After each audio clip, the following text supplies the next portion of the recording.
Amateurs d'arts martiaux mixtes, bienvenue dans la cage.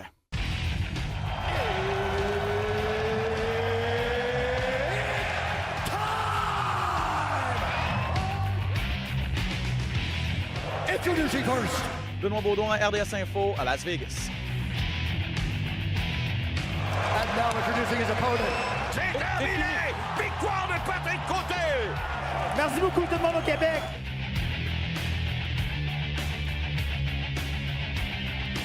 Fight!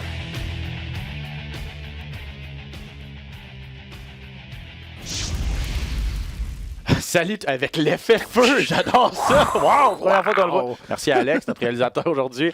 Salut tout le monde, Ben Baudouin en compagnie de Pat Côté. Bienvenue à Dans la cage. En forme? Yes, encore une fois, très en forme. Excellent, excellent. Beaucoup de choses à jaser aujourd'hui. Merci à tout le monde d'être là. En passant, je sais qu'il y a beaucoup d'entre vous qui nous écoutent à chaque semaine. Quand il n'y a pas de podcast, quand on prend une petite pause, on se le fait dire. Ah ouais. Puis mais on aime ça, c'est correct parce qu'on apprécie vraiment vous avoir avec nous. Puis on est content que vous aimiez le contenu qu'on vous donne. On aime ça revenir sur tout ce qui se passe dans le domaine des arts martiaux mixtes. Bref, encore une fois, aujourd'hui, on va revenir sur le gala de la semaine passée du côté de Norfolk, en Virginie. On va se tourner, bien sûr, sur Las Vegas en fin de semaine, UFC 248. Très hâte de voir ce gala-là. Surtout, je vais l'avouer, le combat final. La carte en tant que telle va être bonne, mais Israël Adesanya, en si peu de temps, il est tellement devenu un incontournable pour moi que j'ai vraiment hâte de voir ce qu'il va faire. Écoute, je pense que c'est la première fois que je vais dire ça, là, pour vrai. J'ai quasiment plus hâte à la demi-finale du combat des filles que du combat final. Moi, Woody Zhang, là, je suis devenu un grand fan de elle. C'est de la belle violence. On va être capable d'en parler tantôt. Là. Puis là, si Joanna Jędrzejczyk est capable de revenir un peu le vintage Joanna Jędrzejczyk, on va avoir un combat incroyable, sérieusement. C'est vrai.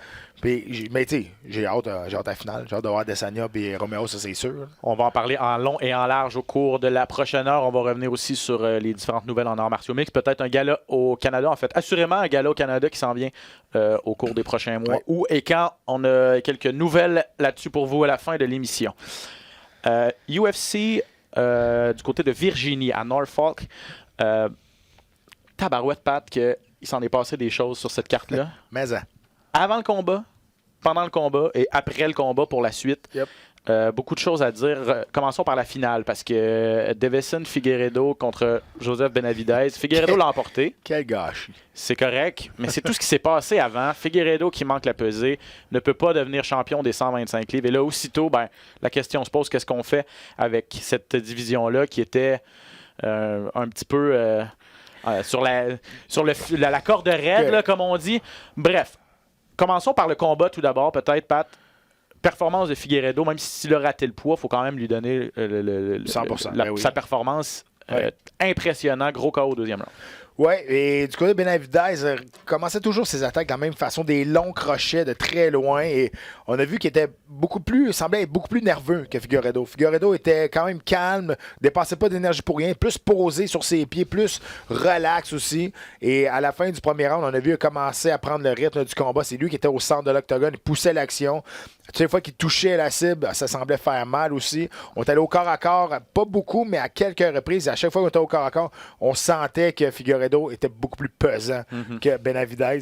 C'est dommage. Il y a une chose que je trouve ça dommage aussi, c'est que depuis le début de l'année, Figueiredo, c'est le 4e qui n'a pas fait le poids. Et ceux qui n'ont pas fait le poids, ils ont tous gagné depuis le début de l'année. Ils sont 4 victoires, 0 défaites. Et c'est une victoire qui coûte très cher à Figueiredo, même s'il a gagné le combat, pour plusieurs raisons. De un, il n'est pas champion. Le titre reste toujours vacant. De deux, il donne 30% de sa bourse à son adversaire. Fait, admettons, là, on ne sait pas les salaires. Mettons, il a fait 60 000 plus 60 000. Je pense que c'est honnête là, pour Figueiredo. C'est un combat de championnat du monde. Donc, ça peut être plus, ça peut être moins. Je pense qu'en moyenne, c'est honnête de dire 60 plus 60. Donc, il a fait 120 000, donne 30%. Bon, c'est à peu près 36 000. Ouais. Donc, ça baisse. Le tiers de sa bourse, pratiquement. Exact. En plus, il a perdu 25 000 de Reebok. Parce que quand tu te bats, parce que lui il est dans la fenêtre des 5 000 Reebok avec l'échelle salariale des combats que tu as fait entre 6 et 10. Donc, tu es rendu à 5 000 Donc, il était rendu, je pense, à son 7e, 8e combat à l'UFC. Donc, il est dans l'échelle. Mais quand tu es un contender dans un combat de championnat du monde, quand tu es l'aspirant, ben, tu es automatiquement à 30 000 Ça, il n'était plus l'aspirant parce qu'il n'avait plus le droit de se battre pour le championnat du monde. Donc, il n'était plus éligible à ça. Donc, il a perdu un autre 25 000 là. Donc, ça lui a coûté énormément d'argent, ce combat-là.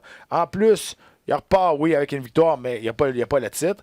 Et c'est à peu près la pire chose qui pouvait arriver dans cette division-là. Que Figueiredo gagne. Et c'est pas une question personnelle. Je m'en fous de Figueiredo, là, je l'aime pas, je suis très neutre envers lui. Mais pour la division des poids mouches, encore une fois, on se demande l'avenir de cette division-là. Et là, ça tombe que, oui, il y a eu un gagnant, mais le titre est toujours vacant. Là, qu'est-ce qui va arriver? Est-ce qu'on va vouloir redonner une chance à Figueiredo, vu qu'il n'a pas fait le poids encore une fois, qu'il a reçu les foudres de Dana White, qui n'a pas été très, très tendre envers lui en disant que ça n'avait pas de bon sens et qu'il a raison? Écoute, ça n'a pas d'allure d'arriver dans un combat de championnat du monde et manquer le poids. Et là, il y en a un qui vont dire, ouais, mais tu sais, au Brésil, c'est plus dur parce que peut-être les ressources sont. Écoute, le gars, là, ça fait une coupe de combat qui est à l'UFC. Il a l'argent pour s'en fait. Exact, il a déjà fait. Et, c'est une question de s'entourer, c'est une question de responsabilité de chaque combattant. Je pense que vous me connaissez assez, que mon opinion est assez drastique et arrêtée sur les coupes de poids et sur le fait de faire le poids aussi. Donc, c'est une responsabilité du combattant. Un combat de championnat du monde encore plus ridicule de ne pas faire le poids. Donc, l'avenir de cette division-là, c'est quoi? Là, il y avait Yusufa Formiga qui était classé 2e, mais Formiga s'est fait knocker par Cejudo. Pas par Cejudo, par Benavidez. Par Benavidez, oui. Donc là, ce qui va se passer dans le futur, on ne sait pas. On ne sait pas ce qui va arriver. Est-ce que l'UFC prend la chance de redonner un combat de championnat du monde à Figueiredo qui, lui, a levé sa main et a dit « Oui, je suis prêt à donner un combat de revanche à Benavidez. » En fait, il y a finalement aussi Cejudo qui c'est drôle parce que lui... Il s'est frotté les mains comme ça là, en disant il n'y a personne qui peut finalement prendre ma ceinture. Je vous la laisse, là. Je vous la donne. Puis il n'y a personne qui est capable de la reprendre. C'était plutôt comique. Il a ouvert la porte. Auparavant, il disait je ne veux plus me battre à 125 livres, je veux me concentrer sur les poids coqs, 135 livres. Puis là, finalement, il a ouvert la porte. Il disait peut-être que je serais prêt à me battre. Il a dit je me battrais contre Figueiredo et Benavidez en même temps. Du grand Cejudo, bref. Moi, Benavidez a déjà battu Cejudo. Benavidez a déjà battu Cejudo, c'est vrai. Mais moi, ce que je ferais personnellement, ce serait un combat peut-être entre Deiveson Figueiredo et Formiga. Peut-être un mini-tournoi. Là. Je regarde les quatre premiers noms. Là. Figueiredo, Benavidez, Formiga et Pantoja, Alexandre Pantoja. Il y a Kai Kara-France aussi là, qui est sur une bonne séquence qui pourrait être dans la discussion. Mais tu fais est-ce que l'UFC va vouloir remettre cette ceinture-là en jeu rapidement ou pas? Parce que c'est vrai, est-ce que tu récompenses, entre guillemets, Figueiredo en le remettant tout de suite dans un combat de championnat? Oui, il a gagné, mais il a manqué quand même la moitié de son... C'est ça, est-ce que tu prends la chance? Est-ce que tu prends le risque? Exact, encore une fois. Donc, si tu fais un mini-tournoi entre les 4 premiers aspirants puis les 2 premiers s'affrontent... Sinon... Ils l'ont fait, c'est la 3e fois qu'ils le font avec Romero. Oui. On va peut-être le faire avec Figueiredo. Non, c'est ça. Oui, Romero, Yoel Romero, un gars qui rate le poids plus souvent qu'à son tour. Honnêtement, je sais pas. Tout ce que je sais, c'est que j'ai entendu de différents arguments des deux côtés. On devrait fermer cette division-là parce que ça vend pas. D'un autre côté, est-ce que l'UFC peut se permettre de la vendre, de la fermer? Ouais. Parce qu'en faisant 42, 3 événements par année, que tu as de la difficulté à... Tu sais, c'est difficile de mettre des headliners, des combats finaux. Ça, quand tu mets une ceinture en jeu, veux pas, même si c'est pas des combattants ultra connus et ultra excitants, entre guillemets, le fait qu'il y ait une ceinture en jeu, ça va aider. Donc, est-ce que l'UFC peut vraiment se permettre de fermer des divisions quand elle fait autant de galas par année? Alors que puis il y a beaucoup de gens qui disent qu'on devrait ouvrir d'autres divisions, on devrait ouvrir 165 livres, on devrait penser à peut-être ouvrir 155 livres chez les femmes vu que d'autres organisations l'ont. Donc cet argument-là est quelque chose. Tout ce que je pense, c'est que l'UFC les comptables de l'UFC vont s'asseoir, ils vont regarder puis ils vont dire voici combien ça nous coûte pour avoir une quinzaine de combattants ou à peu près. C'est ça qui arrive, là, 125 livres. Là, il y en a 15. Je pense qu'il y en a 18 officiellement sous contrat. Exact, mais parce qu'ils n'ont signé il n'y a pas longtemps, parce que là, 2 mois, il y avait 14 combattants. Hey, je veux dire, comment tu peux faire vivre une catégorie de poids quand tu n'as même pas 20 personnes dans cette catégorie-là? Ça marche pas. C'est dommage parce que ça a toujours été le problème des 125 livres. On sait tous que le meilleur combattant livre pour livre de l'histoire, c'est un combattant de 125 livres, mais on sait tous que toutes les fois qu'il se battait, c'était vide. Donc, tu sais, il y a une chose qui marche pas là-dedans. C'est que personne veut payer pour voir des petits poids. Donc, c'est pas rentable pour ce qu'ils vont donner en salaire. Ils vont pas le récupérer. Je sais pas à quel point ça a été payant. C'est pas payant de faire une finale de l'UFC avec une finale chez les poids mouches. Ça, c'est confirmé. On l'a vu à Montréal, l'UFC 186. Mais pour un Fight Night, ça peut être intéressant. Un Fight Night ordinaire, avec une valeur ajoutée d'un combat de championnat, comme ça a été le cas en Virginie la semaine passée.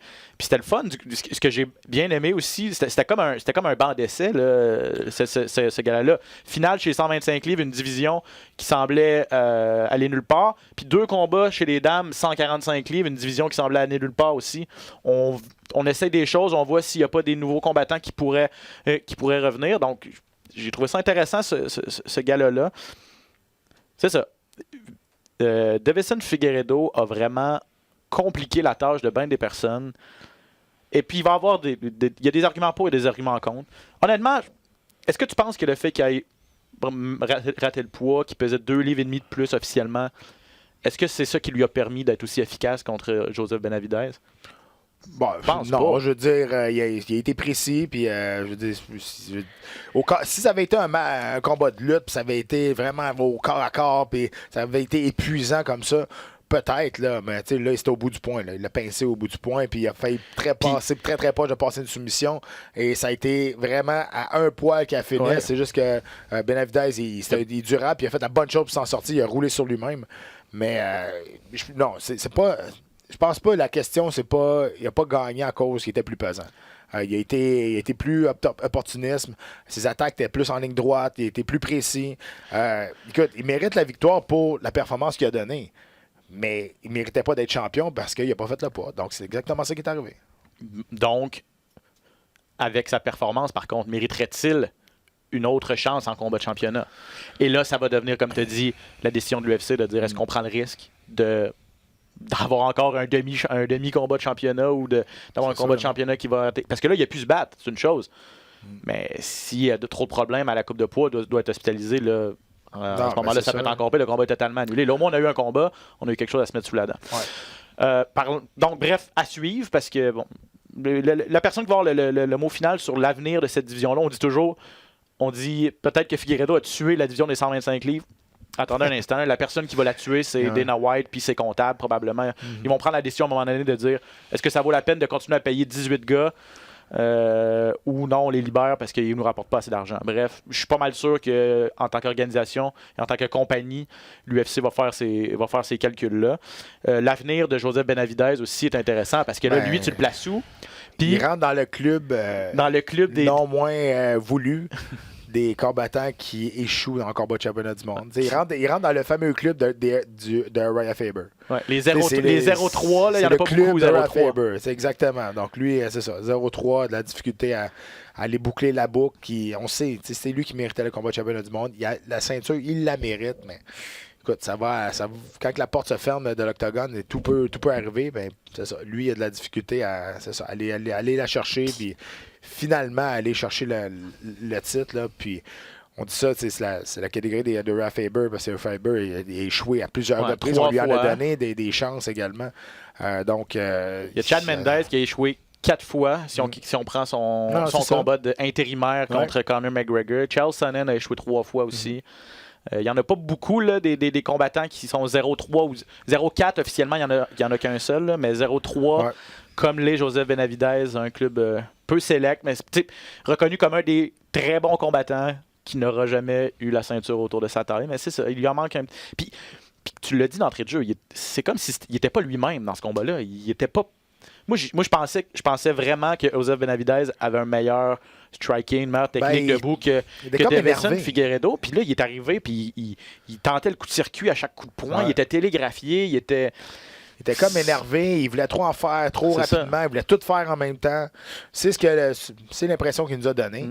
Et du côté de Figueiredo, il faut lui donner ce qu'il a, par exemple. Là. Parce qu'il l'a bien préparé. Il l'a préparé avec un crochet au corps. Ouais. Après ça, il est allé à la tête. Il a été très calme. Il y a la coupeur qui a semblé déranger quand même Benavidez, là, lorsque les têtes se sont touchées, mais c'est un coup accidentel.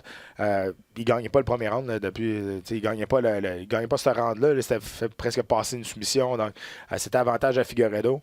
Et il l'a préparé, comme tu l'as dit. Fait que faut lui donner le crédit à Figueiredo pour sa victoire. Mais encore une fois, moi je pensais pas que cette catégorie-là aurait vu le jour en 2020. Ouais. On est encore là, on semble vouloir signer des combattants encore là. Il y en a plusieurs qui ont monté à 135 livres aussi. Écoute, est-ce que c'est une division qui est viable? Moi, je pense que pas. Moi, je pense que non, là, avec seulement moins de 20 combattants dans l'organisation, mais bon. Ça relance, en tout cas, ça relance le débat. Là. C'est une question qui avait été un sujet d'actualité vraiment intense quelque part en 2018, début 2019. Depuis que Cejudo avait remporté la ceinture, on avait un petit peu mis ça de côté. Ouais. Puis l'UFC semblait vouloir la revigorer. Et là, finalement, avec tous les déboires de la fin de semaine passée, ça relance vraiment le débat. Je pense qu'on n'a pas fini d'en parler ici au podcast. On va surveiller, bien sûr, ce qui va se passer au cours des prochaines semaines à ce niveau-là. On va parler maintenant de 2 combats féminins qui avaient un enjeu très important également du côté de Norfolk en Virginie. C'est d'abord la Canadienne Felicia Spencer qui était en demi-finale contre Zara Fern, une Française, une dégelée. Disons ça comme ça. Pas d'affaire, là, Zara Fern. Ça, c'est chez les 145 livres, donc chez les poids plumes féminins. Une autre division, comme je le disais, où il y a très peu de combattantes. Et là, étant donné qu'Amanda Nunes veut défendre cette ceinture-là, elle veut garder les 2 ceintures, elle, 135, 145 livres. Donc, Felicia Spencer était une des aspirantes sur la courte liste des personnes qui pourraient affronter Amanda Nunes. Elle a fait vraiment son travail. Elle revenait de sa première défaite en carrière. Déjà là, ça c'est bien d'avoir rebondi. Contre Cyborg. Exact, contre Cyborg. 3 rounds avec Cyborg. Ouais, puis une bonne performance quand même. La Française, c'est la seule Française de l'histoire qui a réussi à joindre les rangs de l'UFC. Pas de calibre, mais pas du tout. On savait que si le combat allait aller au sol, ça aurait été exactement une marche dans le parc pour Felicia Spencer. C'est ça qui est arrivé. On a vu un manque de connaissances, un manque de technique de la Française assez flagrant pour compétitionner dans un niveau élite de la sorte. Donc, c'est une belle victoire pour Felicia Spencer, qui est québécoise en passant, qui est née ici à Montréal, une Canadienne. Là, le débat est relancé parce que c'est sûr que Megan Anderson a fait une belle performance face à Norma Dumont qui lui a passé le knockout. Sauf que Spencer a déjà battu Megan Anderson, le soumis au premier round, je pense. Ouais. Là, ça fait même pas un an. C'est non, au mois de mai à Ottawa ici. Là. Quand Megan Anderson a passé le KO, c'était spectaculaire. On dit c'est elle qui mérite le combat de championnat du monde. Après ça, tu as eu Felicia Spencer, là, elle gagne. Là, qui qu'on veut mettre contre Amanda Nunes? Moi, je pense qu'une des deux, ça ne changera pas grand-chose. Mais sans être méchant, là. Mais c'est le problème, justement, de cette division-là encore. Je pense qu'il n'y a même pas 10 combattantes. Donc, c'est le jeu de la chaise musicale. C'est pas elle, ça va être l'autre. C'est la 4e, on revient aux premières. On revient au 3e, on revient à la 2e. C'est tout le temps les quatre mêmes qui tournent autour. Puis là-dessus, t'as Amanda Nunes, malgré que la seule performance a démontré que c'était pas grand-chose, hein, ça a été difficile. Mais t'as Amanda Nunes, puis après ça, t'as les autres. Écoute, bon, Amanda Nunes, sa dernière performance, ceux qui s'en rappellent pas, c'était à l'UFC 245 contre Germaine de Randami. Un combat ennuyant de 5 rounds où Nunes a dominé, là, on va le dire. C'était pas impressionnant parce que Amanda Nunes nous habitué à des KO au premier round. Là. Ultra expéditive et ultra spectaculaire. Ouais. Elle a changé un petit peu son plan de match contre Durand Demi. Mais elle a chance que Durand Demi est mauvaise en lutte. Là. Pas juste une débutante, elle est juste mauvaise. Elle n'était pas capable de placer ses gens. Elle n'a pas fait une défensive qui avait du bon sens. Puis elle se faisait amener à terre vraiment facilement. Puis une chance parce que Nunes était rendu en bout de son rouleau quasiment au 2e round. Parce que là, il faut quand même se dire que si ça va au sol, Spencer a probablement plus de chances que Durand Demi. En fait, c'est ce que Spencer disait en entrevue. En entrevue, il disait, ce combat-là contre Durand Demi a ouvert les yeux à plusieurs filles de dire, OK, Amanda Nunes, c'est peut-être... elle a des failles là, aussi. Là. Elle n'est pas parfaite non plus. Là, donc, sauf que le problème, c'est toujours la même chose pour Felicia Spencer. C'est pas une combattante qui a une boxe extraordinaire pour être capable de rentrer à l'intérieur pour justement y aller avec des techniques de lutte qui n'est pas sa spécialité non plus. Pas mauvaise, mais c'est pas avec ce qu'elle a réussi à amener au sol son adversaire, la Française, le dernier coup, qu'elle va réussir à amener Non. Nunes à terre. Donc, oui, au sol, avoir l'avantage, mais il faut bien qu'elle l'amène, le combat au sol aussi. Là. Donc, il y a ça aussi. Quand elle avait passé la soumission à Megan Anderson, c'est elle-même qui s'était jetée à terre. Elle avait passé en dessous des jambes, et Anderson l'avait suivi. Là, par ça, elle était avec un sweep, et c'était super beau. Là. Sauf que c'est toujours un couteau à double tranchant. Quand c'est toi-même qui s'en va sur le dos, Amanda Nunes, c'est une ceinture noire du jiu-jitsu brésilien aussi. Ouais. Là. Donc, elle connaît la game. Là. Non, OK, donc tu as encore d'avis qu'Amanda Nunes, malgré sa dernière performance, est dans une classe à part, que ce soit contre Spencer ou que ce soit contre Megan Anderson. Anderson, par ailleurs, qui pour la première fois dans sa carrière, a réussi à coller 2 victoires. Ouais, à l'UFC, ouais. Belle victoire contre Norma Dumont du côté de la Virginie samedi passé. Mais Norma Dumont, premier combat à l'UFC, il faut en prendre puis en laisser. Ça faisait 2 ans qu'elle s'était pas battue aussi. Je veux dire, moi je comprends même pas là, que de l'extérieur, on pense qu'il y a un débat entre Anderson et Felicia Spencer. Felicia Spencer est 2-1 à l'UFC et a fait 5 rounds avec Cyborg, 3 rounds avec Cyborg, et a battu facilement Megan Anderson. Et là, soudainement, Megan Anderson avec 2 victoires de suite, ça devrait être elle ça fait pas de logique pour moi. Là. Donc, c'est un faux débat selon moi. Là. C'est juste parce que Megan Anderson, c'est le combattant qui est plus au niveau du combat debout, donc peut-être un peu plus spectaculaire si on veut des échanges avec Amanda Nunes, mais... c'est un beau KO en fin de semaine, une grosse droite. Ben oui, en écoute, plein sur le menton, faut y donner, là, ça c'est sûr, mais encore une fois, il n'y a pas d'autre option. C'est ces deux-là, c'est tout. Et là, ça devrait se passer du côté du mois de mai. En fait, tout porte à croire là, que c'est l'UFC 250 et 250. Ouais. Il y a déjà probablement José Aldo contre Alexander Volkanovski. Ça va être à Rio de Janeiro, au Brésil. José Aldo, c'est contre Cejudo. José Aldo contre... Cejudo. Henry Cejudo. Ouais, t'as raison. OK, donc Aldo va se battre au Brésil. Attendez, il faut que je vérifie. Là, je suis meilleur. Mais je sais qu'il y a je vais l'avoir. Valentina Shevchenko qui va se battre aussi contre Joanne Calderwood. Ça va se passer également au Brésil. UFC 251. Sauf erreur. Attendez, on va aller vérifier. On a des ordinateurs, c'est pas pour rien. Mais oui. Donc, on veut quand même mettre le prochain gala au Brésil. On veut quand même mettre Amanda Nunes. Là, c'est ça. Donc, le 200... Oh, attendez. Non, le 251 va être en Australie. Exact. Voilà. C'est là que Jojo... Et c'est là que Jojo contre Shevchenko va se battre. Et c'est le 250 qui va avoir lieu au Brésil. Et c'est là que José Aldo va se battre. Voilà. Exact. Pour la ceinture des 135 livres contre Henry Cejudo. Un peu controversé, là, c'est ça. On en a parlé la semaine passée. On lui donne un combat de championnat après une défaite. Et c'est ça. Et du côté de l'Australie, le mois suivant, ça va être Volkanovski contre Max Holloway, probablement numéro 2. Tout ça pour vous dire que Amanda Nunes veut défendre sa ceinture. Il reste à voir si ce sera contre Madame Spencer, la Canadienne, ou contre Megan Anderson, l'Australienne. Autre combat qui a fait pas mal jaser en fin de semaine. Et ça, je pense que j'avais jamais vu ça.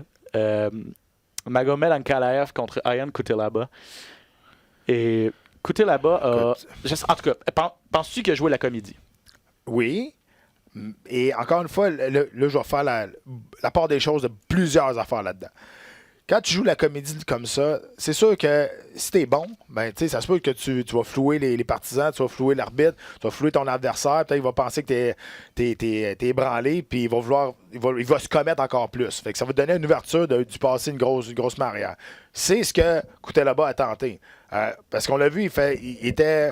wobble en anglais qu'on dit, il était chambranlant. Ébranlé, ouais. Il était chambranlant, il faisait semblant d'être chambranlant, mais il répondait toujours avec des grosses bombes. Donc c'est ce qu'il voulait faire. L'arbitre a été mêlé du début à la fin, il hésitait. Et à un moment donné, il s'est interposé. Probablement un des pires stoppages que j'ai vu. Là. Ouais. Ces gros bonhommes-là, je sais qu'il faut que tu sois là pour les protéger. Sauf que le combat est encore debout. Le gars est encore sur ses 2 jambes. Même s'il est chambranlant, c'est pas de la boxe.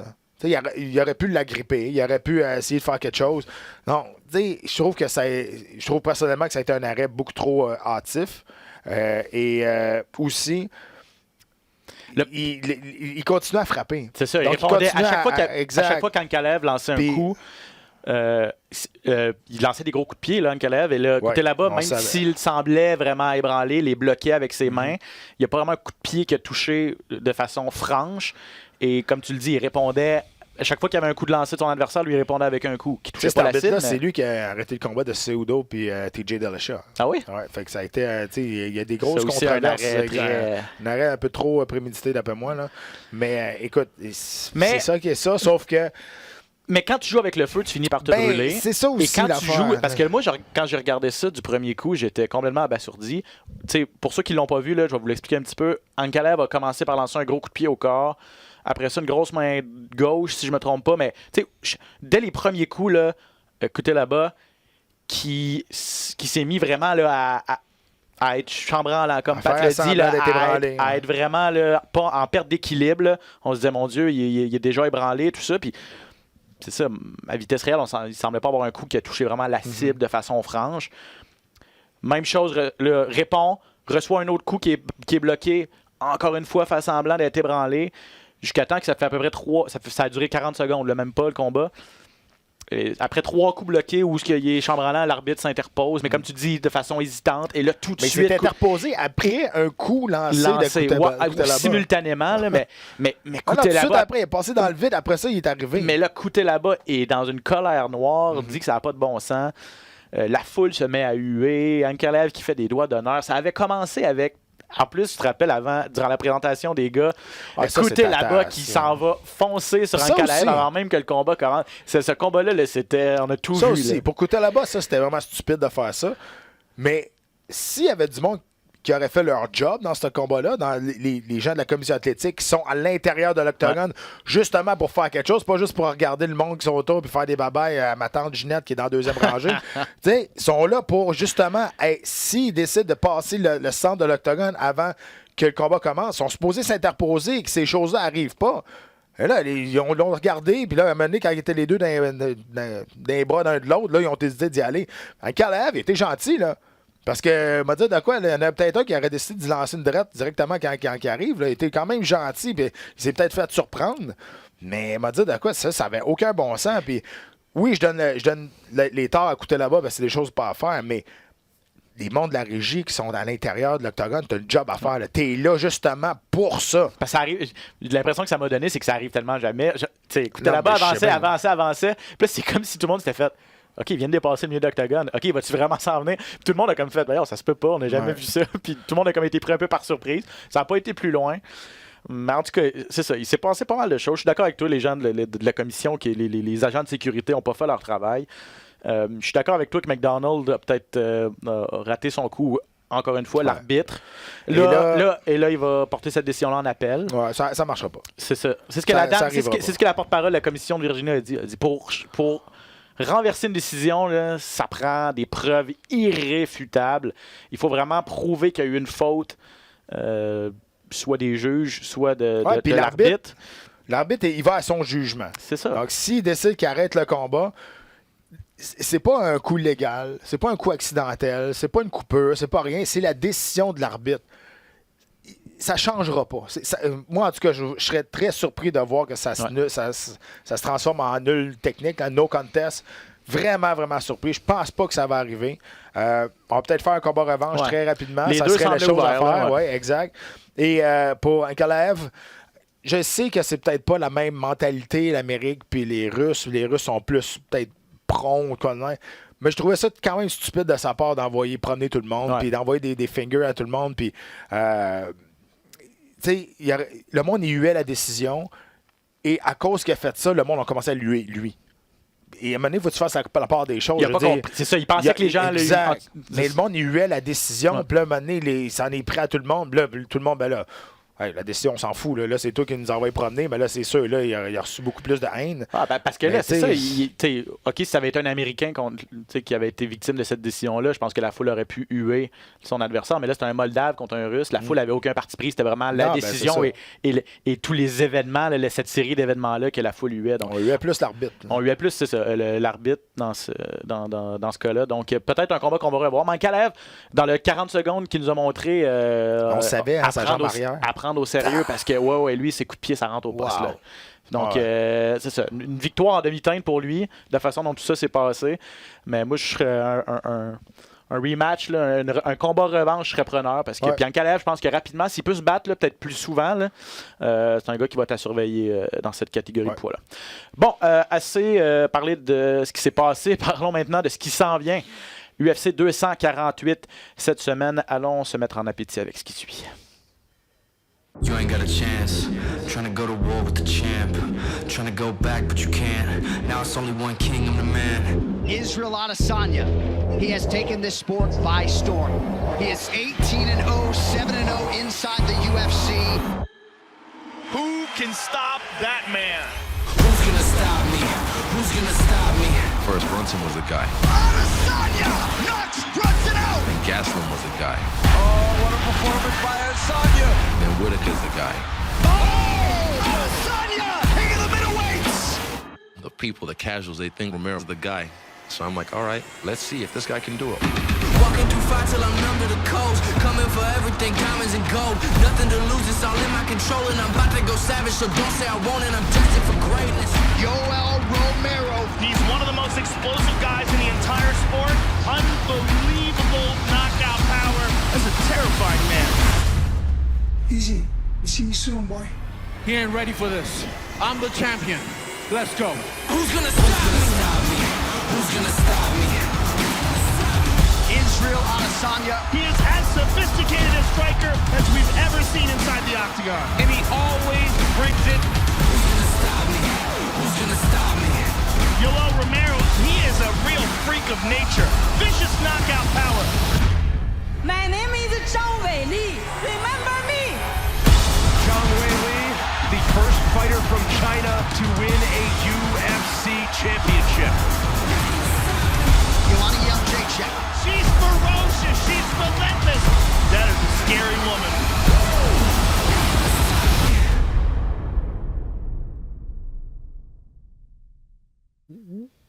Wouh! Ça va être bon. J'ai très hâte pour Ça va être bon. Vas-y. Israel Adesanya contre Yoel Romero, d'abord championnat des poids moyens. Officiellement, sa première défense de titre. Ouais. Lui, il dit sa deuxième.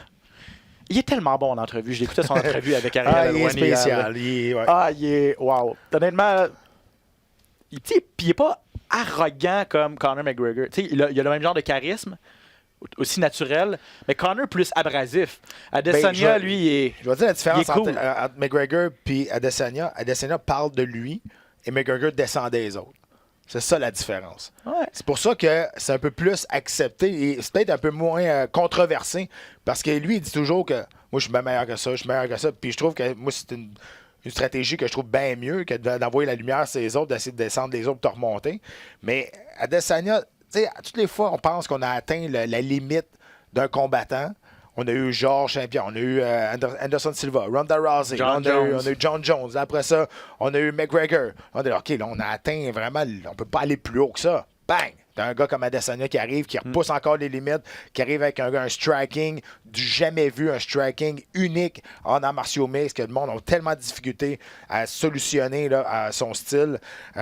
Il veut se battre contre tout le monde. Il veut être reconnu comme le meilleur au monde. Il est toujours invaincu. Et là, il va défendre son titre encore une fois. Et oui, en entrevue, c'est un personnage. Il livre la marchandise. Pour vrai, il y a tout pour lui. Là. Donc, je le disais, officiellement, sa première défense de titre, il a remporté le titre, le véritable titre contre Robert Whittaker. Avant ça, il avait battu Kelvin Gastelum dans un combat de championnat intérimaire. Mais lui dit, j'ai 2 rubis sur ma ceinture. C'est ma deuxième défense de titre, mon 3e combat de championnat. Et là, tu le disais, c'est ça. Il est tellement imprévisible. Que doit faire Yoel Romero pour le battre? Yoel Romero, il faut se rappeler qu'il a perdu ses 2 derniers combats. Exact. Il a la difficulté à faire le poids. On dit que c'est le bonhomme 7 heures. On dit que c'est le boogeyman de cette division-là. Vous le voyez, ceux qui nous regardent en vidéo, vous le voyez sur les images. C'est une brute. Là. C'est un phénomène de la nature au niveau physique. Probablement le combattant le plus explosif à 185 livres. Il est athlétique. Il fait pas son âge, là, on va se le dire. Là. Il est âgé de 42 ans là, aujourd'hui. Et c'est sa dernière chance, on va se le dire. Il est sur 2 défaites de suite. Le combat était supposé aller à Paulo Costa, on s'en souvient tous. Et finalement... Costa s'est blessé. Costa s'est blessé. Et... Romero, il paraît que personne ne voulait se battre contre lui. Romero voulait un combat. Et Adesanya a dit moi, je vais me battre contre lui. S'il n'y a personne qui veut se battre contre lui, ça veut dire que ça va être bon pour mon legacy, ça va être bon pour mon héritage. Donc, on va passer à travers. Écoute, c'est sûr que sur 2 défaites de suite, c'est un peu étrange de donner un combat de championnat du monde à un gars qui n'a jamais fait le poids en 2 tentatives dans un combat de championnat du monde suite de 2 défaites de suite. Tu comprends, ça ne marche pas. Mais là, maintenant, on a un combattant de... Quand je peux dire ça, de change. Là. On a un combattant de spare. C'est ça que j'allais dire en anglais. Là, mais c'est ça, un remplaçant au besoin. Là. Darren Till qui est là. Il avait été supposé avoir Jared Cannonier aussi, mais lui est blessé. Donc, si...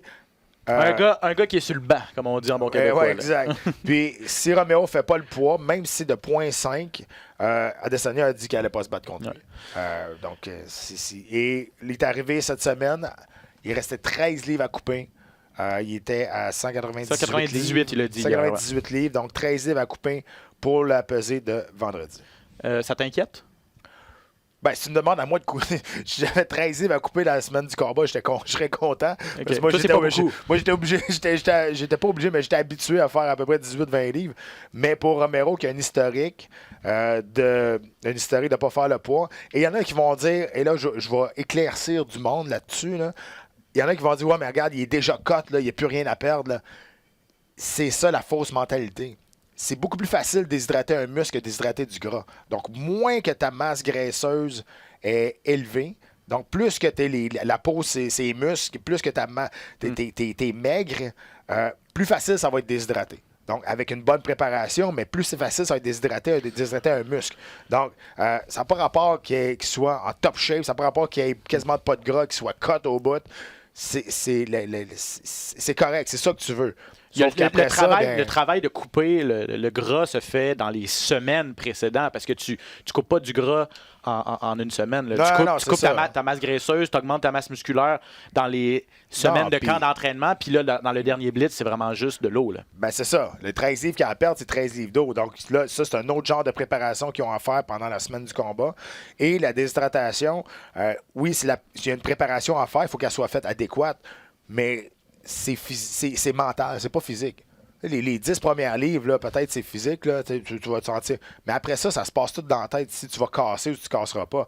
Donc, reste à savoir, est-ce que Romero a un mental plus faible quand ça vient le temps d'être dans un état d'inconfort quand tu fais la coupe de poids? Parce que c'est juste ça, là, c'est de l'inconfort, puis ça viendra pas mieux, là. C'est de l'inconfort jusqu'à temps que tu arrives au poids. Donc, il reste à savoir si tu es capable de dealer avec ça, de dealer avec l'inconfort, d'être capable de rester là-dedans.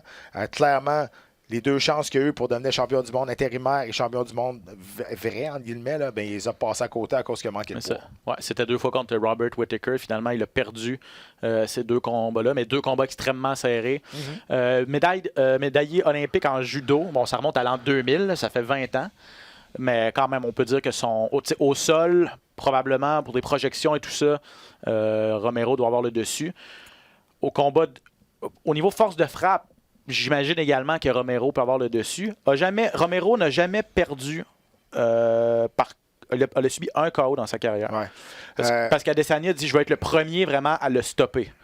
Sa dernière défaite par KO, là, ça remonte à 2011. Ouais, c'est donc, ça, il voulait dire à l'UFC. À l'UFC, c'est ça. Écoute, c'est dur de dire que c'est pas Adesanya. Il a 14 KO en 18 victoires. Mais je veux dire, mais penses-tu que, mettons, au niveau force de frappe, Romero peut avoir le dessus versus Adesanya peut avoir le dessus au niveau de la précision et de la technique dans ses coups pour être capable de toucher la cible beaucoup plus... Ben, premièrement, Adesanya va avoir l'avantage au niveau de la grandeur et de la portée. Et si Romero veut y aller juste d'un one-punch knockout, ça va être un grand crochet puis il va s'ouvrir complètement. C'est ça. Avec les qualités de striker d'Adesanya, il va le pincer toutes les fois qu'il va rentrer en dedans. Donc, je pense qu'il faut qu'il mélange ses attaques. Romero, il faut qu'il utilise beaucoup sa lutte. Il faut qu'il mette de la pression tout de suite parce qu'Adesanya, c'est un gars qui très bon lorsqu'il prend le rythme du combat, lorsqu'il avance. Lorsqu'il recule, tu peux pas lancer des coups de pied et être efficace en reculant. Sauf qu'à son dernier combat, on a bien vu là, Adesanya, quand il a passé le KO à Whittaker, c'était sous une contre-attaque et il était en train de reculer. Donc, je veux dire, il est extrêmement bon au niveau du combat debout. On l'a vu. Est-ce qu'il l'avait amené au sol? C'est Derek Bronson, je pense. Il l'a amené au sol, mais il n'a jamais été capable de le clouer là et de travailler. Donc, on n'a jamais vraiment vu son jeu au sol jusqu'à maintenant.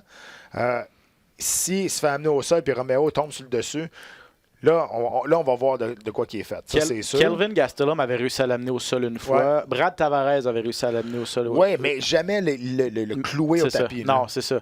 Parce que sa défense contre les amener au sol est de 85%. C'est pas mauvais, c'est pas parmi les meilleurs. Mais est-ce que c'est la seule façon de gagner de Romero, de mettre la pression, de mettre la main au collet d'Adesanya et de réussir à l'amener au sol? C'est plus facile à dire qu'à faire. Là. Je veux dire, au sol et au corps à corps, il n'y a plus cet avantage de portée. Là. Il n'y a plus cet avantage de striking. Là, ça vient musculaire. Là, ça vient technique, lutte, et ça vient la force physique également. Donc, je pense que ça va vraiment à l'avantage de Romero. Là. La force physique et la technique de lutte. Reste à savoir si Adesanya va être capable, encore une fois, d'augmenter son pourcentage contre les défensives contre les amener au sol. C'est pas facile à amener au sol. C'est un grand combattant. Il a des grandes jambes. Il a une bonne équilibre aussi. Oui, puis je pense qu'on l'a vu, si je me trompe pas, c'est qu'on Gastelum avait essayé au niveau, lorsque ça s'en allait dans le clinch, entre autres, au niveau de la cage. Tu sais, Gastelum a aussi un bon background de lutteur, mais très difficile, a bien amélioré ses amenés au sol, sa défense contre les amenés au sol à Adesanya, j'ai l'impression, parce qu'effectivement, avec ses grandes jambes, il est capable de malgré tout garder son centre de gravité assez bas. Et tout ça. 6 pouces d'avantage au niveau de la grandeur. Là. La portée, là, je ne l'ai pas ici, là, mais la portée, c'est sûr qu'il va être avantage à Adesanya. Puis c'est justement ça. Il va falloir qu'il bouge la tête, qu'il trouve un synchronisme parfait pour rentrer à l'intérieur, Romero, puis être capable, je pense, d'aller lutter et de rentrer à sa distance à lui. Parce que s'il veut juste boxer ou rester à distance, il va se faire manger tout rond. Je sais pas comment toi tu perçois ça, mais le fait qu'Adesanya soit tellement confiant, soit tellement relax, on dirait qu'il est pas il a pas l'air d'un gars, quand tu regardes les entrevues, qui s'en va se battre en combat de championnat du monde contre un gars que personne ne va affronter, dont tout le monde a peur. Lui, clairement, il semble pas avoir peur. Continue. Est-ce qu'il prend à la légère? Je me demande ou si c'est juste son personnage et sa confiance innée. Depuis le début, il a été comme ça. Il est chill, il est cool, puis il dit ce qu'il a à dire, puis en même temps, il ne gêne pas pour dire que c'est le meilleur, puis pourquoi. Puis, il y a juste une chose que j'ai peur dans ce combat-là. On a vu une vidéo hier avec Ariel Helwani. Il y a une infection au bras. Ouais, il y a un petit bobo sur le bras. Il y a un petit bobo, et c'est pas un bobo ordinaire. C'est une. Tu sais c'est quoi? Ouais, c'est une staph. C'est confirmé ou? C'est ça. Okay. Ils vont essayer de le garder le plus secret possible, mais c'est une staph. Et ça, la commission athlétique peut interdire à Israël Adesanya de combattre à cause que ça peut être contagieux. Donc, c'est la même chose. Ça s'était passé ici avec Jesse Ronson aussi. Il y avait eu, mais c'était pas une staph, mais il y avait eu une éruption cutanée, là, et on savait pas c'était quoi. On avait peur c'était ça, puis son combat a été annulé. Là. C'était pas à l'UFC, là, mais c'était contre Jourdain à TKO. Exact. Donc, moi, j'ai peur de ça, pour vrai, parce que je l'ai déjà vu. Donc, je pense que l'UFC va être capable de peut-être jouer les cartes là-dedans puis aller leur jaser. Le fait que ce soit à Las Vegas, je pense que ça aide. C'est une commission qui est peut-être un peu plus ouverte aussi. Si ça avait été en Ontario, si ça avait été... Et même Ariel Helwani, il a posé la question aussi. Il a dit non, c'est correct. Ouais. Puis il a montré son bras. Il l'a liché. Puis... En plus, à la fin de l'entrevue. Ouais, c'est dégueulasse. C'est dégueulasse. Lui, il n'avait pas l'air trop stressé avec ça. Helwani avait l'air pas mal plus stressé, je vous le confirme, effectivement, qu'il a demandé si le combat était en péril. Apparemment, non. Donc, à suivre. Non, puis c'est pas une blessure. Je veux dire, c'est une staph, c'est une infection de la peau. Mais il reste que la commission athlétique pourrait décider que. Ils vont faire des tests, là, j'imagine. À combattre, exact. Et l'autre chose à retenir avant de passer à la demi-finale, c'est que, et c'est également dans l'émission de Ariel Helwani sur ESPN+, qu'il a aussi fait une entrevue avec Yoel Romero, qui était à Los Angeles. Et là, il expliquait à Romero que la dernière fois à Chicago, lorsqu'il a raté, lorsqu'il n'a pas fait le poids contre Robert Whittaker, il était parti de la Floride, il avait été à New York, il était revenu à Chicago. À cause des médias, il avait dû faire beaucoup de vols dans sa semaine et ça avait vraiment amputé sa préparation pour sa coupe de poids. C'est un peu la même chose qui se répète. Il part de Floride, s'en va à Los Angeles, revient à Las Vegas pour faire sa dernière préparation. Parce que tu le sais, dans l'avion, c'est pas évident. Là, tu coupes du poids, là, c'est ça. Ton poids augmente un petit peu dans l'avion là, à cause de ta rétention d'eau. Rétention d'eau, après ça, tu reviens. Tu n'as pas nécessairement la bouffe que tu veux non plus. Donc, oui, c'est pas facile, là, mais en même temps, je veux dire, il sait, là. Et puis en plus, c'est pas la première fois. Là. Il y a une historique. En plus, quand tu as une historique, j'imagine que tu te prépares. Puis on te donne une deuxième chance. Ouais. Donc, ben là, c'est sa troisième. Oui, c'est ça. Parce qu'il avait raté le poids 2 fois contre Whittaker. C'est ça. Ouais. Donc, imaginez. Effectivement. Bref, touchons du bois en espérant que l'infection de Sanya ne causera pas de problème, en espérant que Romero sera en mesure de couper le poids adéquatement, parce que c'est vraiment un combat qui pique ma curiosité. Hâte de voir si Adesanya pourra défendre sa ceinture encore une fois. Tu disais que tu étais très excité par le combat entre Weili Zhang et Joanna Jędrzejczyk. Je le suis également. Le championnat des poids pailles. Weili Zhang qui va tenter de défendre son titre pour la première fois. Pourquoi tu as aussi hâte à ce combat-là? Deux filles qui se ressemblent un petit peu, hein?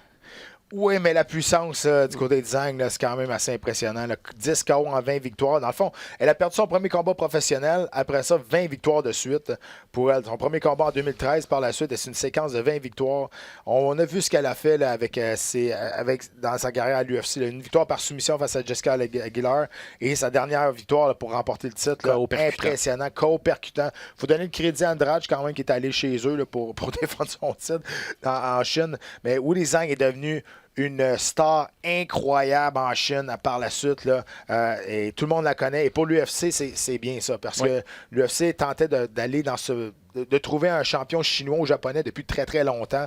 Et ça n'arrivait jamais. Ça n'arrivait jamais. Là, finalement, Weili Zhang qui arrive et qui terrasse. Et on la voit, là, elle est dure, elle frappe solide. Et je dis tout le temps la même chose, là, mais c'est vrai, c'est de la belle violence. En voulant dire que c'est beau la voir aller parce qu'elle a tellement d'outils dans son jeu qu'elle a quasiment pas de faiblesse. Et là, j'aimerais savoir comment que sa préparation s'est passée parce qu'il a fallu qu'elle quitte la Chine à cause du virus, du coronavirus. Donc, elle s'est rendue à Vegas pour finir sa préparation. Ça n'avait pas l'air trop de la déranger moi, j'ai regardé les Embedded, le premier. Ça n'a pas l'air de déranger bien. Joanna Jędrzejczyk, sa dernière performance face à Waterson, on a vu Joanna une vintage, comme dans le temps. Elle travaillait en combinaison en volume. Et tout le monde parle de son combat de bois, Jędrzejczyk, là. Mais quand même, elle a juste 4 KO en 16 victoires. C'est juste qu'elle met tellement de volume et elle met tellement de volume. Elle frappe tellement souvent, elle frappe précis aussi. Et elle a une condition physique exemplaire. Donc, parce qu'on se rappelle beaucoup de quand elle a remporté le titre contre Carla Esparza. Ça avait été ultra violent aussi. C'est ça, il y avait eu beaucoup de sang. Donc, j'ai l'impression que c'est lorsqu'on l'a découverte, Joanna Jędrzejczyk, lorsqu'elle est née aux yeux des amateurs, on a vu cette violence-là, justement, cette puissance-là, entre guillemets, mais le fait que c'était 1000 coups de couteau, 1000 petites coupures qui ont fait en sorte que Carla Esparza a dû finir par abandonner ou Puis tu sais, c'est un peu bizarre quand même. Elle n'a pas passé de KO à personne depuis 2015. Elle a gagné 2 de ses 5 derniers combats. Quand tu regardes la fiche de ses dernières victoires face à Waterson, Tecia Torres et Jessica Andrade, c'est toutes des combattantes qui ont des fiches perdantes dans leur dernier combat aussi. Donc, c'est un peu la même chose pour Jędrzejczyk et Romero. Là. On se demande un petit peu ce qu'ils font là. Pourquoi qu'on leur a donné un combat de championnat du monde? Mais il reste que, écoute, je pense que Jędrzejczyk, si elle veut remporter ce combat-là, il faut falloir qu'elle se rende plus loin dans les rounds. Peut-être 3, 4, 5. Weili Zhang qui est très musclé. Hein, une grosse masse musculaire. Elle frappe toujours en puissance. Et ça, avec l'expérience de Joanna Jędrzejczyk, si on va dans les rounds plus loin, 3, 4, 5, ça va jouer en sa faveur. Je pense que Zhang va peut-être avoir de la difficulté à traîner cette masse-là pendant longtemps. Beaucoup moins d'expérience, des combats de 5 rounds. Exact. Et peut-être qu'elle va unloader, comme on dit, beaucoup trop rapidement. Elle va vouloir finir ça rapidement. Et à partir du 3e, baisser. Et c'est toujours là qu'on a vu Jędrzejczyk le meilleur lorsqu'on rentre dans les rounds 3, 4, 5 quand elle combattait quand elle était championne du monde. Et elle a fait souvent la décision. À toutes les fois qu'on rentre dans le 3e round, c'est là qu'elle commence à prendre son pace. C'est là qu'elle commence à rentrer dans le rythme et de surpasser ses adversaires. Donc, je pense que la stratégie, ça serait une bonne stratégie pour Jędrzejczyk. Jędrzejczyk, de l'autre côté de la médaille, c'est qu'elle s'est déjà fait passer le KO par Rose Namajunas. Donc, la puissance, c'est pas toujours une fille que tu es capable de bien la recevoir. Très intéressant de voir effectivement comment ce combat-là va se dérouler. Pour la petite histoire, Weili Zhang, vous le savez, qu'est-ce qui se passe du côté de la Chine, en fait. Là, c'est le coronavirus là-bas qui sévit. Elle est partie au début du mois de février. 1er février, elle a quitté parce qu'elle savait que que si j'attends un petit peu trop, le virus peut se propager et là, finalement, les voyageurs de Chine pourraient éventuellement être barrés ailleurs, notamment aux États-Unis. Donc, elle a quitté, elle est allée en Thaïlande pour une première portion de son camp. Elle a dû quitter pour aller à Abu Dhabi pour la deuxième partie de son camp. Elle est finalement arrivée à Las Vegas il y a à peu près 2 semaines, le 22 février, si je ne me trompe pas. Elle a réussi à rentrer aux États-Unis malgré tout ça. Donc, ça a été une préparation assez mouvementée dans son cas. Ça a été compliqué d'avoir son visa de travail. Oui, c'est ça, parce qu'aux États-Unis, évidemment, on n'est pas très chaud à l'idée d'accueillir des citoyens chinois. Il y en a 2 sur la carte. Là. Il y a Li Jingliang également, ça a été un petit peu rock'n'roll aussi sans venir. Finalement, les 2 ont obtenu leur visa. Mais hâte de voir si ça a affecté peut-être la préparation de Weili Zhang. Sera-t-elle en mesure de défendre son titre pour une deuxième fois contre celle qui a été la reine de cette division-là pendant aussi longtemps? Effectivement, très, très intéressant. Puis touchons du bois aussi parce que Johanna, on sait qu'elle était montée à 125 livres, avec parfois eu la difficulté à faire 115 livres. Elle l'a jamais raté par contre. Mais des fois, tabarouette, elle a failli passer. C'est ça. Connaissance. C'est ça. Donc, la dernière fois, ça a bien été contre Waterson. C'était de retour à 115 livres, en espérant que ça se passe bien à ce niveau-là aussi. Tu as Jessica Andrade qui va se battre face à Rose Namajunas très bientôt. Et il y en a une qu'on oublie, qu'on parle jamais. Je ne sais pas ce qui se passe avec elle présentement. Tatiana Suarez, qui est invaincue, tout le monde semble jamais parler d'elle, qui est super bonne, qui serait un bon marketing aussi pour l'UFC, parce que c'est une fille qui paraît bien quand même. Écoute, je ne sais pas ce qui se passe avec elle, si elle a eu des mauvaises expériences avec l'organisation ou de quoi de même. Je sais qu'elle a eu une grosse blessure, là, ça lui a pris du temps avant de revenir. Mais écoute, moi, ça me fait... Comment je peux dire ça? Je suis un peu surpris de voir qu'on ne parle pas de Suarez plus que ça. Et là, je regarde ça. Elle ne semble pas avoir de combat de prévu dans les prochains mois. Elle s'est battue pour la dernière fois au mois de juin, quand même. Ça fait déjà un certain temps contre Linan Sarov. Exact. Oui, effectivement. Tatiana Suarez qui a 8 victoires, aucune défaite. Une Américaine. Elle est troisième dans les classements. C'est pas compliqué, mais probablement qu'aussitôt qu'elle sera en mesure de revenir, on va pouvoir la booker contre une des filles aussi qui est dans le top 3 là, ou top 4, là, peut-être même pour la ceinture. Donc, à suivre dans cette division-là, ça va être intéressant de voir si Tatiana Suarez pourrait effectivement s'insérer dans la discussion. Beneil Dariush contre Jacare Close, on n'en parlera pas super longtemps. Juste te dire, je sais pas, Beneil Dariush, c'est pas les 2 combattants les plus excitants à regarder. J'ai l'impression que si tu veux un jour te battre pour un combat de championnat ou rentrer dans le top 10, il faut que tu battes Beneil Dariush. C'est ça. Je veux pas dire que c'est pas un faire-valoir. C'est ni un stepping stone. Un gatekeeper. Non? Je pense un peu meilleur que ça? Ouais. Je pense que c'est pas meilleur qu'un gatekeeper. Je pense que c'est un gars on te met contre lui, on veut te tester toi. Donc, on veut savoir si tu es capable de passer à lui. C'est un peu comme Jim Miller. Ça me fait penser à ça. Ça me fait penser à un Jim Miller qui est un col bleu. Là. On s'entend, ça fait très longtemps qu'il est là, mais c'est des gars que tu veux pas te battre contre parce que tu sais que ça va être extrêmement difficile. Parce que le gars, il a un background. Il est ceinture noire en Muay Thai et ceinture noire en Jiu-Jitsu. Il a eu sa ceinture noire en Jiu-Jitsu brésilien en 5 ans. Beneil Dariush. Il est très, très solide. Et là, il va affronter Drakkar Klose, qui est 11 victoires et une seule défaite. Quand même assez solide aussi. Moi, c'est un combat qui... C'est sûr que moi, j'étais un fan des arts martiaux, mais je connais tous les combattants. Moi, c'est un combat qui m'intéresse beaucoup, ce combat-là. J'ai bien hâte de voir ça. Dariush s'était fait surprendre par Hernandez, tu t'en souviens, hein? Il s'est fait passer une knockout. Et il aurait pu s'écrouler, mais il est revenu. Là, il est sur 3 victoires de suite. Donc, oui, il y a beaucoup de talent, Beneil Dariush. C'est juste qu'il n'est pas très démonstratif. Non.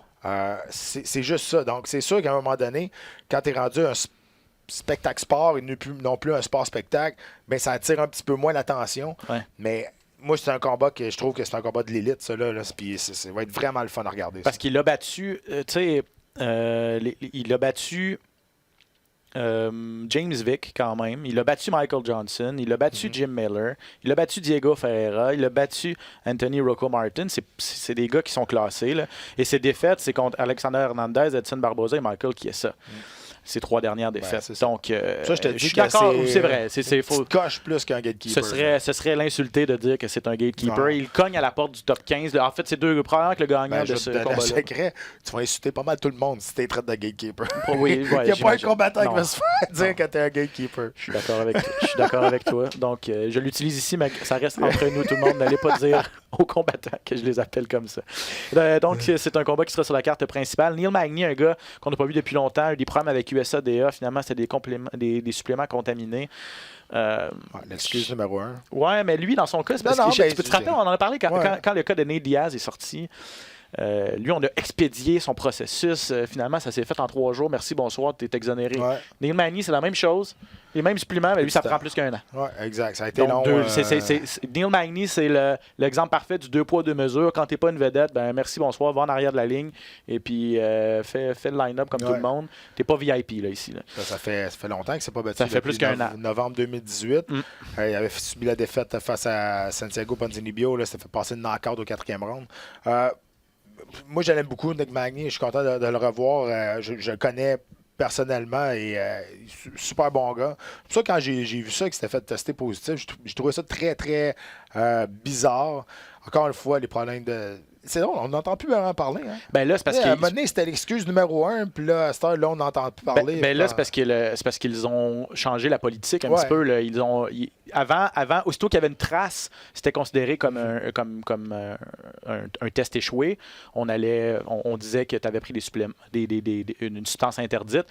Même si c'était simplement des traces, avec toute l'histoire de John Jones, avec l'histoire de Nate Diaz, on a mis Picogrammes. ouais, c'est ça. On a mis on a mis un minimum, là, en fait. Le fait que si tu es en dessous d'une certaine limite, on le sait que c'est pas de ta faute, on le sait que c'est contaminé, on le sait que, surtout, ça n'aura pas d'incidence sur ta performance parce que la quantité absorbée est trop petite. Ouais.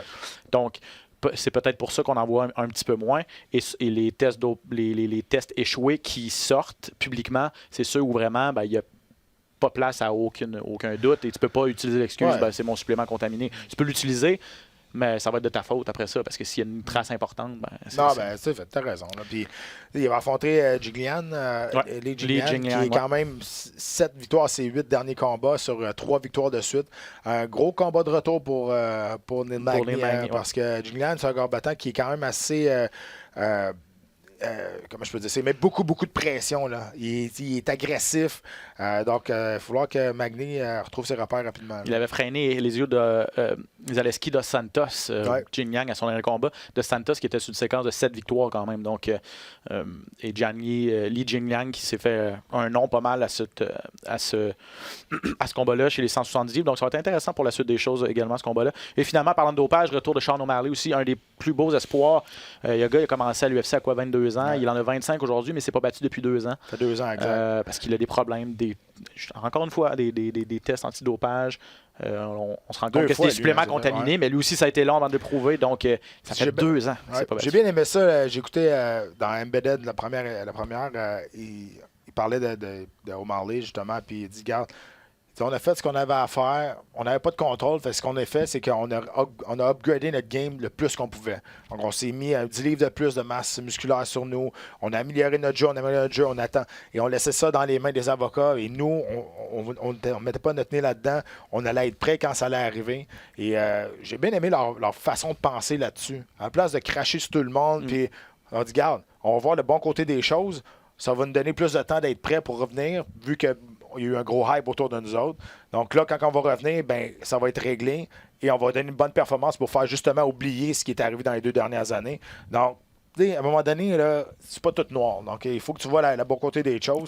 C'est pas tout le temps facile. C'est peut-être facile à 23, 24, 25 ans d'avoir cette mentalité-là que lorsque tu es au sommet de ta carrière à 28, 29, sûr, et là que tu es pogné 2 ans sur les lignes de côté, là, tes meilleures années sont passées sur les lignes de côté, alors que lui, il savait que le futur était quand même était intéressant à ce niveau-là. Ah, c'est vrai. Donc, on va voir qu'est-ce qui va se passer avec lui. Il va affronter José Alberto Quinoa, c'est un Mexicain qui a une fiche de 8 victoires, 3 défaites. C'est un combat chez les 135 livres. Et ça va être diffusé, ce combat-là, sur les ondes de RDS 2. Yes, à les partir combats de préliminaires. 8h, 20h, samedi. Il nous reste quelques minutes. UFC au Canada. On sait que normalement, on essaie de venir 3 fois chez nous par année.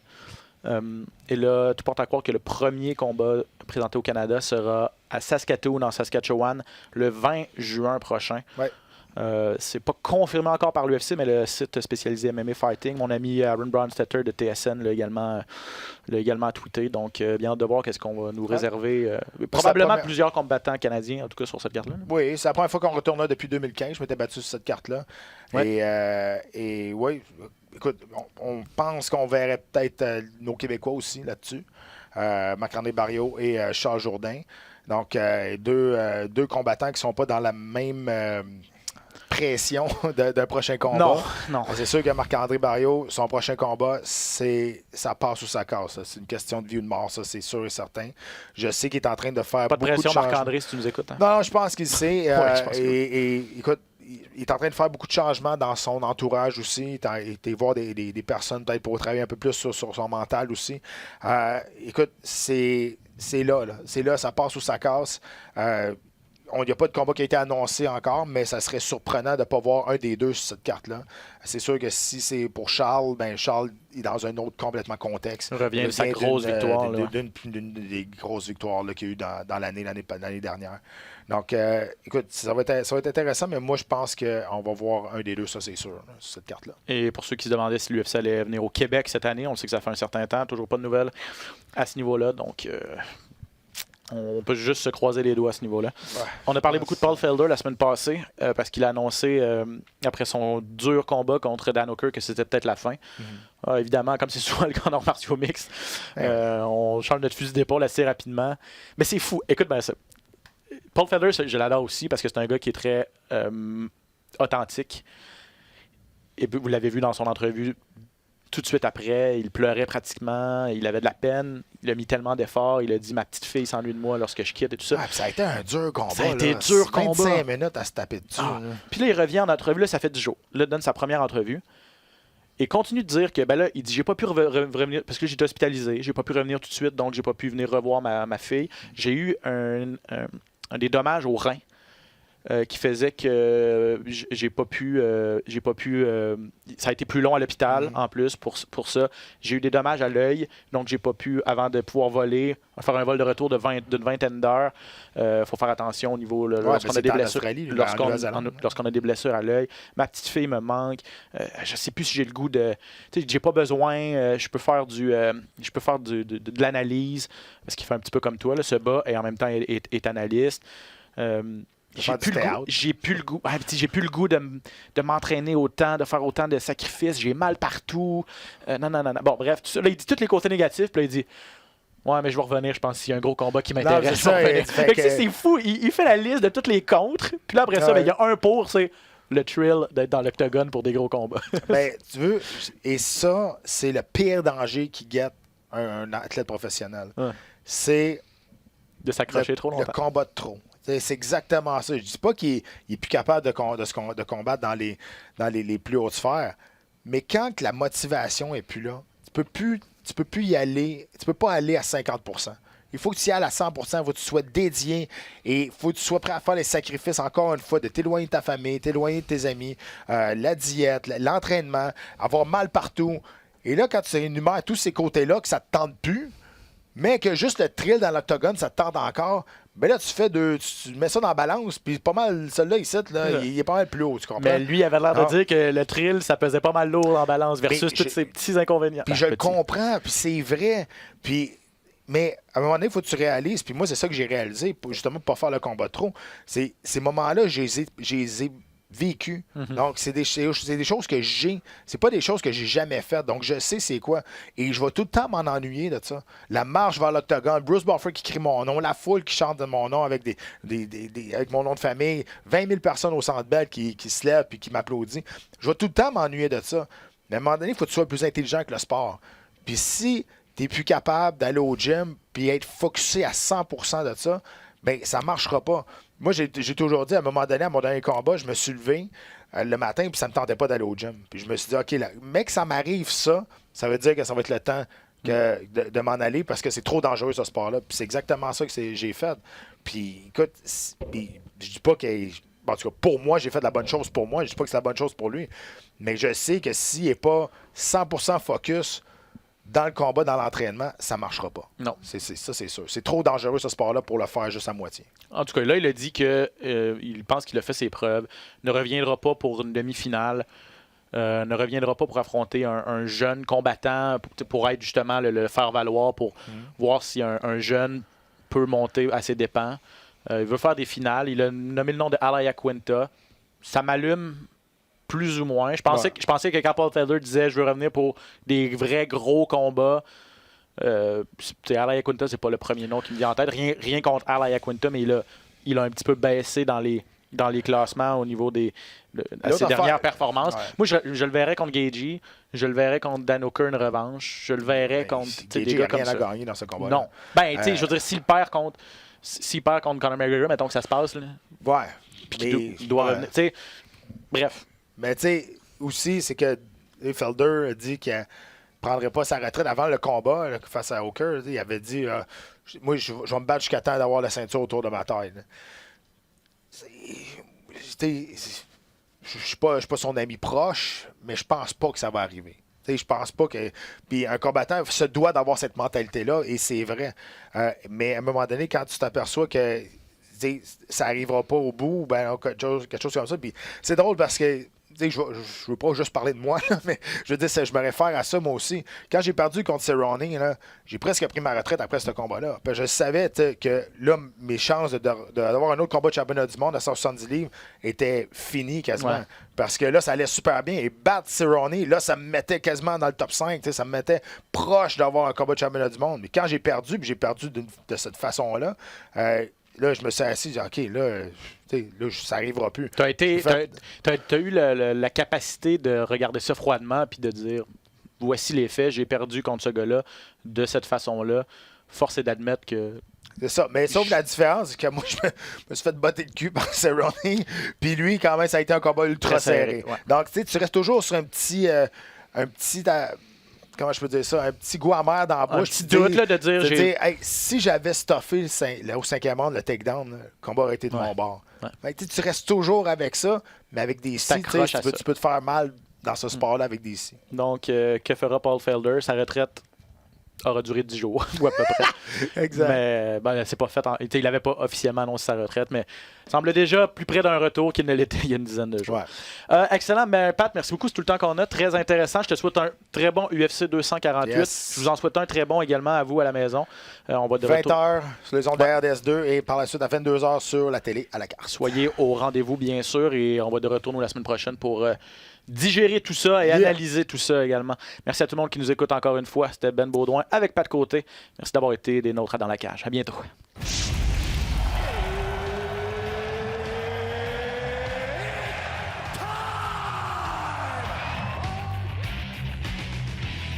Introducing first, Benoît Baudouin, RDS Info à Las Vegas. And now introducing his opponent. C'est terminé! Victoire de Patrick Côté! Merci beaucoup tout le monde au Québec!